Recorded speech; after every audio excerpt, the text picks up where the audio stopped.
Welcome to the Living a Nordic Life podcast, where we explore a simpler, cosier and more intentional life the Nordic way. I'm Fiona McKenna, your Nordic living guide and founder of Living a Nordic Life, where I share all things Nordic living and show you that a Nordic life is the way to bring intentional calm and healthy habits into your own life, wherever you are in the world. Are you looking for ways to bring simplicity, coziness and calm into your life? Well, let me show you how. Visit the Living a Nordic Life website to explore how I can help you on your journey to simple, healthy and happy calm, the Nordic way. You can subscribe to the podcast right here. And if you want regular inspirational emails sent with love from Norway and straight to your inbox, don't forget to subscribe to the Living a Nordic Life newsletters. And so now let's dive into our episode. Hello, let's talk about Friluftsliv. And it's a word that changed how I live. It's a Norwegian word, and I'm going to explain to you in a minute what it is. As you know, I'm English. I'm not Norwegian, although I live in Norway. I'm not Norwegian, I'm English. And I grew up in England. I loved being outdoors. Every summer holiday, I would wander around meadows and woodlands. I would study insects, especially. I'm an amateur entomologist. I love entomology. And plants. And I would carefully record my finds in notebooks. I used to love doing that, a little bit like the diary of an Edwardian, country diary of an Edwardian lady, which I loved. And I always wanted to kind of recreate that sort of thing, although I'm absolutely rubbish at drawing. But I would also take endless photos. And back then, it was one of those very traditional cameras with a lens. You have to focus it yourself, and it had film that went in. So you didn't see the photos straight away. But I used to love taking macro photos, which were very close up to insects. So I'd spend an awful long time outside. There was always something new to discover. There was beautiful colours on a butterfly's wing, like an Adonis blue, which is bright blue. A snail making its way across a path. Or the bright explosion of wildflowers across a hedgerow. And being outside wasn't just an activity for me, it was a way of life, even before I knew it could be called that. When I was very young, my parents bought a caravan.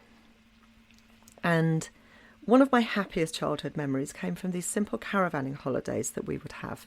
Me and my parents and my little brother. Each summer we would drive down to a friend's farm in Dorset, which was about 2.5 hour drive, I suppose, from our house. And not just the summer, I mean, if we were lucky we would spend a couple of weeks there, but we would go there for weekends as well. And it was in Dorset, which is in southwest England, right down almost on the coast in a little village called Catterstock. You can Google that if you want to. It's just what you would imagine a little Dorset country village to look like. The farm itself wasn't anything fancy. They had a field where you could pitch your caravan or your tent, and they had about 100 acres. And it was sheep on the fields in a sort of horseshoe-shaped kind of valley with the farm down at the bottom and these hills going up. But they never did anything with the fields. They were very, very old fields that were traditional chalk hill meadow. And the sheep would graze it. And then they had rabbits as well. They didn't have rabbits, but there were rabbits on the field. And they would graze it even lower. So the grass was kind of nibbled quite low. And that was very, very good for some of the more rare plants. And some of the rare plants that were supporting rare butterflies and insects. But even though it wasn't anything fancy, to me it was an absolute paradise. I loved it, absolutely loved it, because the hills were just covered in butterflies and flowers. It was beautiful and unspoilt. And I can picture the meadow with the grass, quaking flower grass and the blue scabious and all the butterflies, the white and the blue butterflies everywhere. And of course, the sheep in the background and maybe a buzzard overhead. But for a child who thrived outdoors, it was the perfect playground. And as soon as I was old enough to be allowed out on my own, I would grab my camera, get out of the caravan and rush into the fields. And I would spend all day, an entire day out there on the hillside. My parents could probably see me. They probably had binoculars and they were probably watching me from the caravan to make sure I was okay. But anyway, yeah, that's what I was doing. Outside, taking photographs the whole time, looking at the sky, listening to the birds' song, and breathing in that lovely smell of grass and wildflowers. As I grew older, my love for nature deepened. It wasn't enough just to wander the meadows anymore. I wanted to walk further, climb higher, and see more. And my way of doing that was hiking. It was my way of connecting with nature. And I would still go to Dorset, even though we moved a little bit north to a town called Basingstoke, which is a little bit of a concrete jungle, I have to say, in places. It's famous in England for having an awful lot of roundabouts. And it's quite modern. And it's not as green as it could be, I have to say, although it's surrounded by some countryside. But I would always drive at the weekends to Dorset, and I would hike maybe 16, 18 miles in a day, just so that I could get away. I wanted to get as far away from civilization as possible. Down onto the hillsides, down onto the cliff edge, along the southwest coast path, which is a footpath that runs all the way along the coastline in southern England. And I would walk that because I could get as far away from the road noise and everything as possible, with just the sea on one side and the green hills on the other. It was lovely. And I loved doing that, but I didn't have the language for it back then. I didn't know that there was a word for this. I just instinctively knew that nature made me feel better. It steadied me. It calmed me. And it lowered my blood pressure and slowed my heart rate, although I probably didn't know that at the time because I was in my 20s. But, you know, it made me feel grounded. And it wasn't until later that I would learn that there was a word for it. Friluftsliv. Years later, I met Andre, my partner, who's Norwegian, and we made the decision to move back to his home country of Norway. Like me, he loved the outdoors. But there was something different about the way Norwegians related to nature. It wasn't seen as a hobby or a pastime. It wasn't something special, in inverted commas, at all, like it was when I was in England. I was considered to be pretty outdoorsy. But here in Norway, I was just normal. In fact, maybe not as outdoorsy as I could have been. It was simply part of everyday life. Suddenly, I no longer felt like the odd one out, preferring a long walk in the countryside, you know, driving as far as I could and hiking for as long as I could, usually on my own, actually, because none of my friends were really that interested. And people thought that was a bit odd, that I would choose to do that rather than a day of shopping or going into London or just staying indoors. Here in Norway, it seemed that everybody embraced the outdoors as naturally as breathing. And that was when I learned about Friluftsliv. The word's often translated simply, if you look it up, as open-air living. That's the translation of it, but it's so much more than that. It's a philosophy, it's a way of life, and it's a mindset that recognises the essential connection between humans and nature. Friluftsliv is not about conquering mountains or braving extreme conditions, although you can if you want to.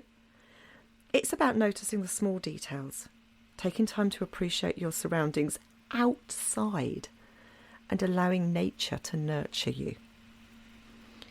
It's about how the outdoors shapes not just your body through physical movement, but it also shapes your mind and your mindset and your soul through stillness, beauty and peace, which is what nature is, isn't it?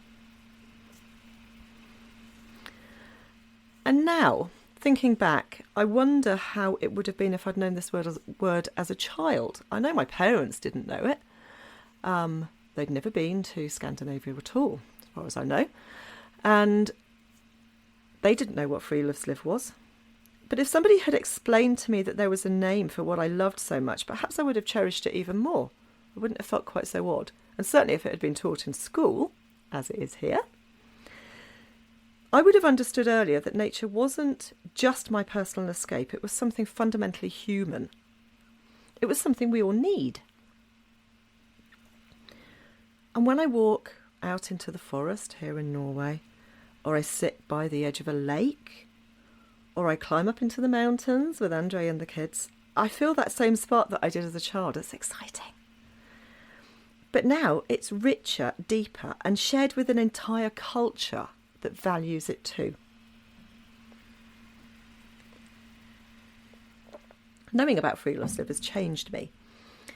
It's given me language and structure for something that shaped my life even before I knew what it was called. More importantly, it's helped me to see how vital this connection with nature is in today's world.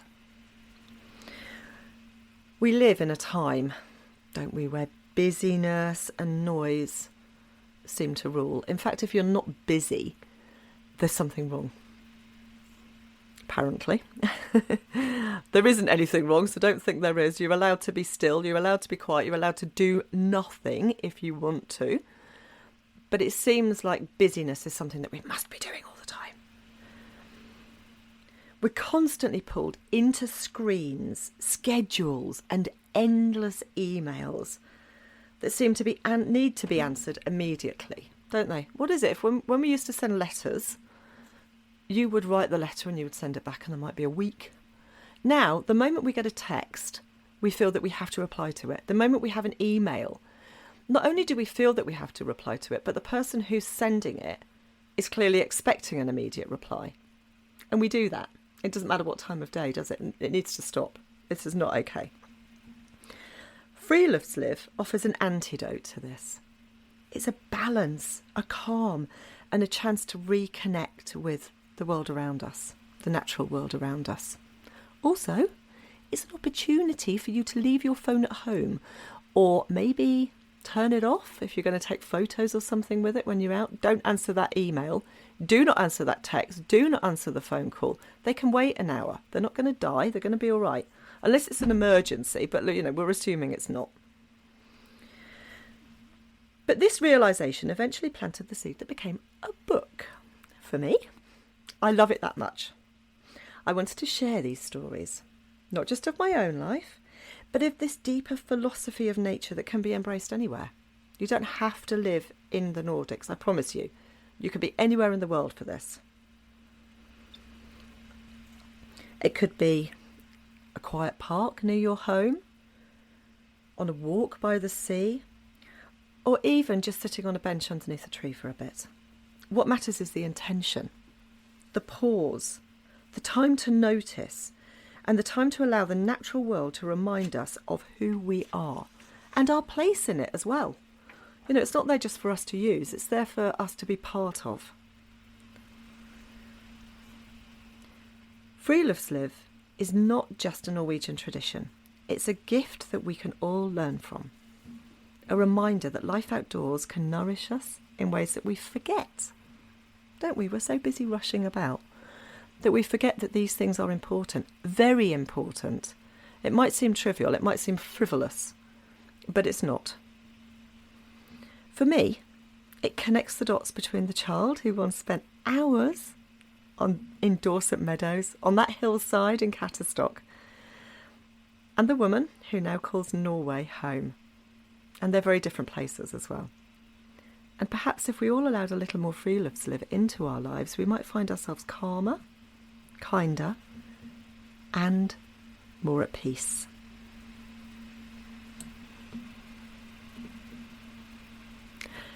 This lifelong love of Friluftsliv, even if I've only discovered what the word is in the last 9 years, I suppose, 8 years, since being here in Norway, has spurred me into writing a book. And it's called Friluftsliv, How to Love the Outdoors Like You're Nordic.